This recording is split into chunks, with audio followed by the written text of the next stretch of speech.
Update आहे धाराशिव जिल्ह्यातल्या bogus पीक विमा प्रकरणाबद्दल। बोगस पीक विमा प्रकरणामध्ये 7 जिल्ह्यातील 24 आरोपींचा सहभाग असल्याचं आता समोर येत आहे। आतापर्यंत 19 आरोपींना अटक करण्यात आली आहे, पण 6 जणांविरोधात दोषारोपपत्र दाखल झाले। धाराशिव जिल्ह्यातील 2994 हेक्टर सरकारी शेतजमीन स्वतःची असल्याचं दाखवत बोगस पीक विमा काढण्यात आला होता। बोगस कागदपत्र तयार करून 1170 शेतकऱ्यांचा पीक विमा भरण्यात आला होता। आतापर्यंत या संदर्भात 19 आरोपींना अटक करण्यात आली आहे आणि 6 जणांविरोधात दोषारोपपत्र दाखल करण्यात आले।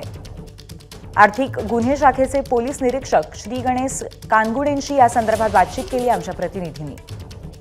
धाराशिव जिल्ह्याचंही कनेक्शन या विमा घोटाळ्याशी आहे। नेमक्या जिल्ह्यात व्याप्ती किती आहे हे जाणून घेण्यासाठी आपण आलोत आर्थिक गुन्हे शाखेचे पोलीस निरीक्षक श्री गणेश कानगुडे यांच्याकडे। सर, जिल्ह्यात पीक विमा घोटाळ्याची नेमकी व्याप्ती किती? एप्रिल महिन्यामध्ये कृषी विभागानं आपल्या इथं फिर्याद दिलेली होती।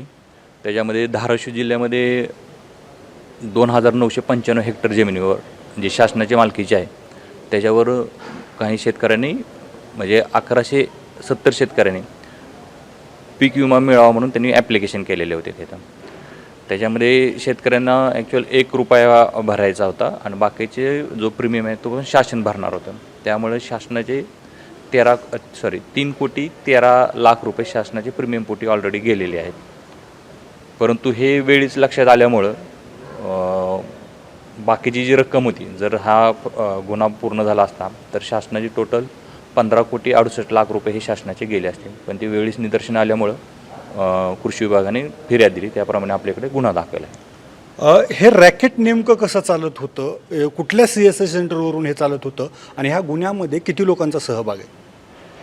याच्यामध्ये म्हणजे 7 जिल्ह्यातील आरोपी आहेत। त्याच्यामध्ये बीडमधले आहेत, धाराशिवमधले आहेत, सोलापूर आहे, परभणी आहे, नांदेड आहे, पुणे ग्रामीणचा एक आहे, असे 7 जिल्ह्यातील आरोपी आहेत।